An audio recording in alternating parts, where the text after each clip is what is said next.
All the news that's not fit to be the news. This is the NTV version of the 5 to 5:30 news. Tonight's top stories: the Persian Gulf crisis, the new Gallup poll, cat on a roof, arms reduction. This is the NTV with Gord Blanston. Good evening, I'm Gord Blanston with all the NTV news that's not fit to be news for January the 28th, 1991. In a Gallup poll released today, showed that Canadians are more worried about high government taxes than ever before. Out of 253% of the population polled, 68% listed taxes as the single most important issue. Other worries, 67% the environment, drug abuse at 64%, 21% worried about Meech Lake, 17% were concerned about Quebec's separation, and 16% were worried about how many licks it took to get to the Tootsie Roll center of the Tootsie Pop. The world may never know. In the lighter side of the news, little Johnny Kravitz of 635 Bonnyville Lane lost his cat on the top of a neighbor's house today. The fire hall couldn't be reached, so a friendly Vietnam vet helped out to return his cat to safety.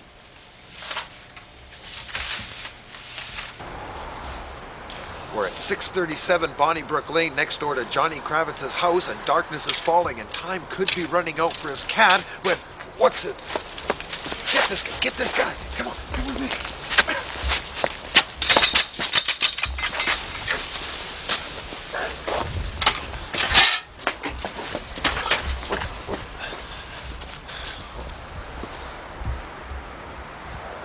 I think he's come to help.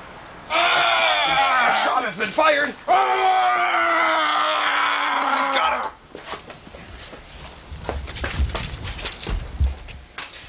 Brian Mulroney is back in the news again. It seems that the job of Prime Minister is really taking its toll, for he was seen at Champagne's in Surrey, BC, with Maggie Trudeau. Mila Mulroney was not found for comment. Today, in Quebec, the Mont sur le Main Commission, which was set up to see if separation was feasible, found that corruption was rampant in the government. When asked Separation Minister Claude Marcel and Labour Minister Jean Marcel, they couldn't understand why they would say that.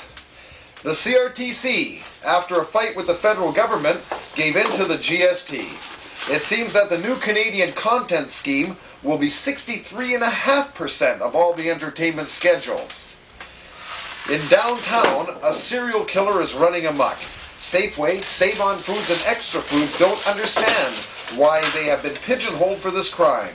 George Benson of Safeway said it was strange that boxes of Fruit Loops, Corn Flakes, Cheerios, and Raisin Bran were strewn all over the aisleways. In international news, with the February Superpower Summit being cancelled because of the Gulf War, an outside arms reduction agreement was made between George Bush and Mikhail Gorbachev. President Bush will chop off his left arm from the elbow up, and Premier Gorbachev will dismember his right hand from the wrist. It's been over a week since the Persian Gulf crisis has started, and Baghdad is still being bombarded with cruise and Intraset missiles. Our correspondent in Baghdad, John Bombardier, has this report. Hello, this is John Bardier, and in Baghdad, things are really getting crazy here. They're bombing, they're hitting. It's unbelievable. There's this bomb that goes down this highway and stops at a red light, and then it goes left, and I don't know where it went to, but it's like I can't believe what's going on here. Somebody, anybody, back to you, Tony. Please, back.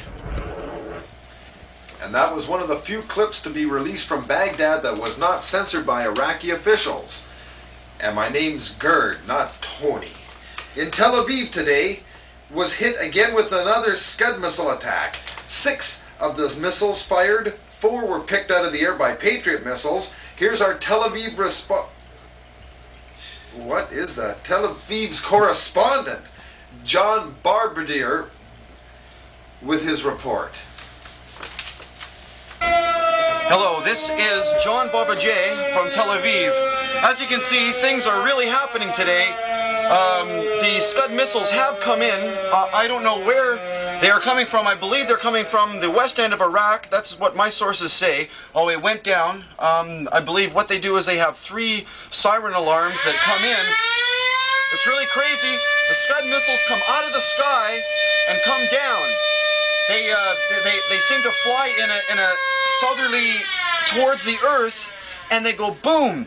It's really weird the way they have it set up. The Patriot missiles seem to come in a sense of direction. Some kind of a metal thing that goes towards a Scud missile, hits it, and explodes up in midair. Things around here are really crazy. People are going nuts. They're wearing their gas masks. It's crazy. The animals are going nuts. Oh, hold on. I believe I see one. Hold on. Hold. I can see it. I know it's here. Here it comes. Here it comes. Everybody, duck.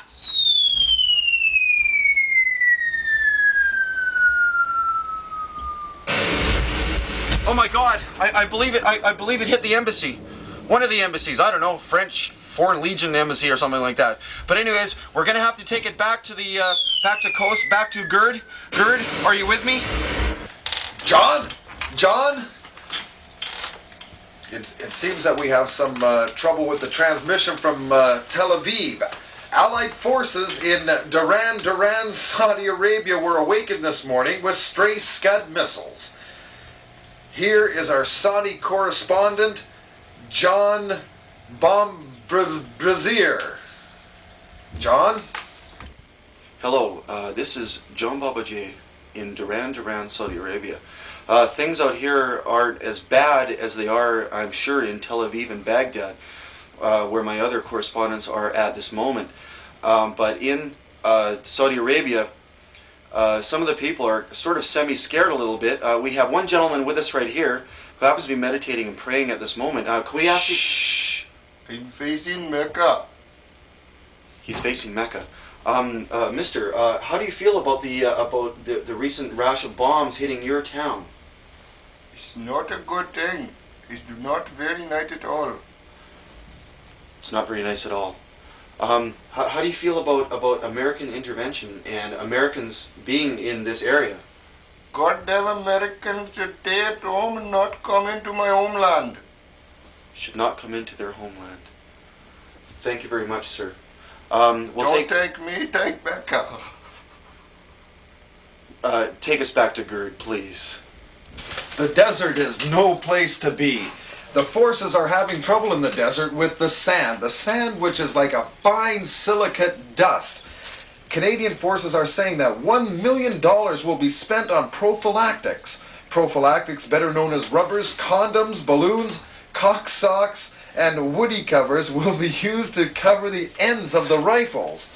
Defense Minister Bill McKnight says that the rib version is the most appropriate.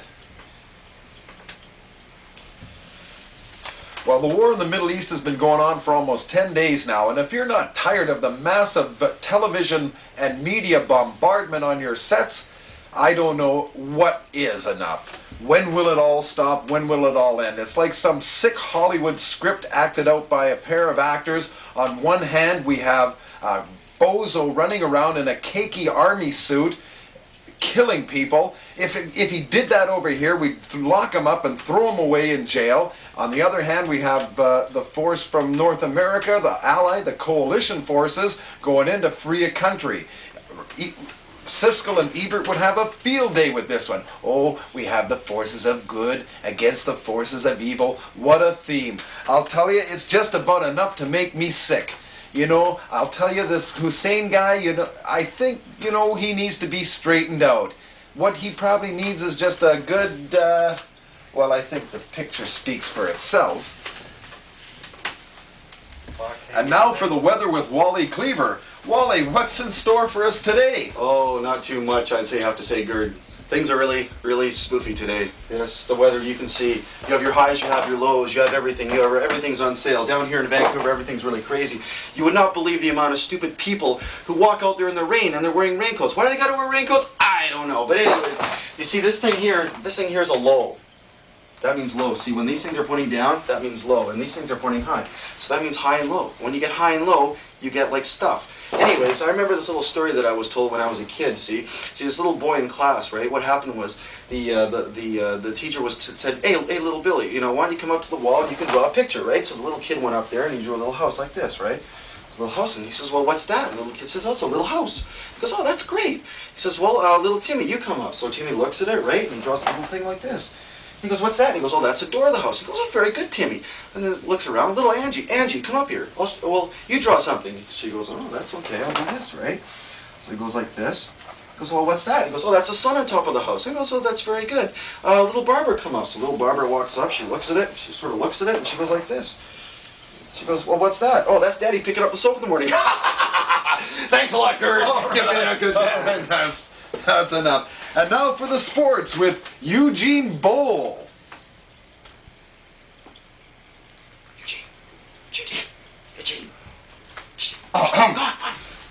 Eugene Boll, NTV Sports. The Canucks.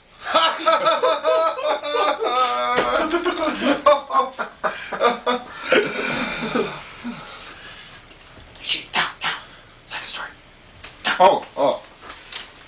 On with other sports. The underwater ice soccer championships were marred with controversy when the Victoria Raving Seals gave an illegal cross-check to the referee.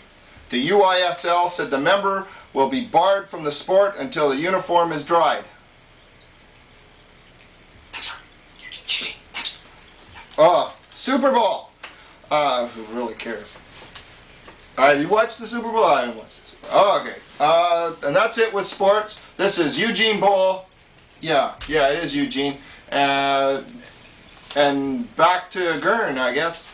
And our final story to close tonight's show comes again from the Mideast, where the massive oil slick released by Saddam Hussein is grown to 8 miles long and 50 miles wide, killing hundreds of cormorants in its path.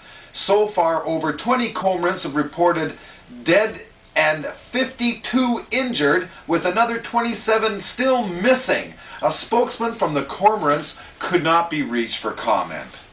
Thank you. Good night. For January the 28th, 1991, I'm Gord Blanston for NTV News.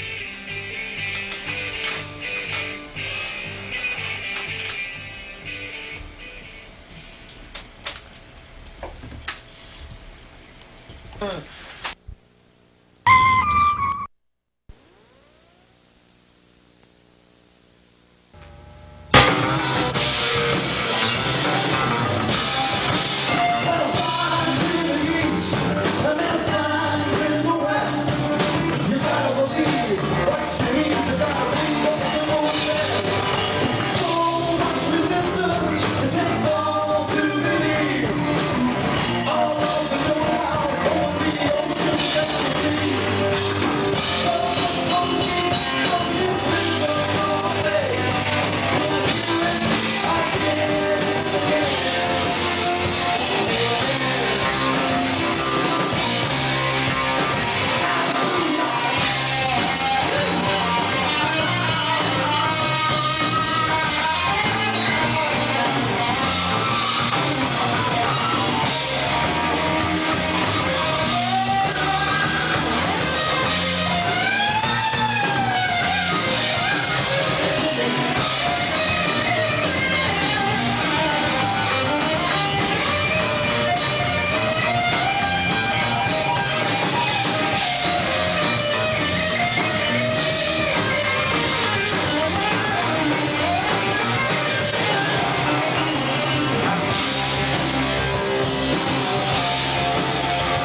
This next song is sung by the drummer.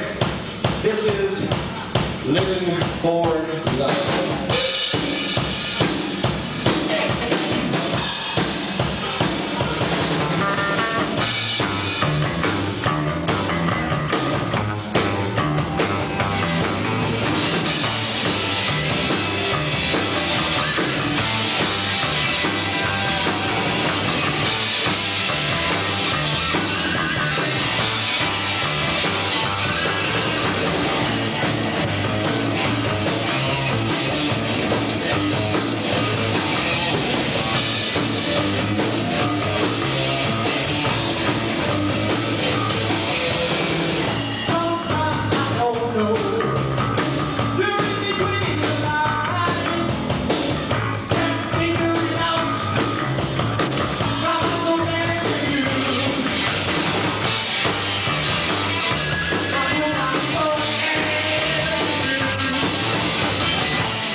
Finally got me on a running shoes here boots.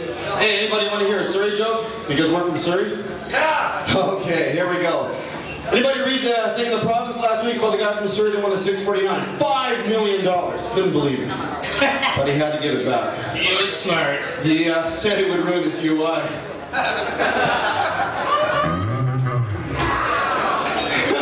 We love making fun of ourselves. Okay, these next couple songs are off our what is that, our second album, I think. 1985. Towards the inside, it was a difficult one. That's right. This is Floating to the Moon, a little dream that we thought of.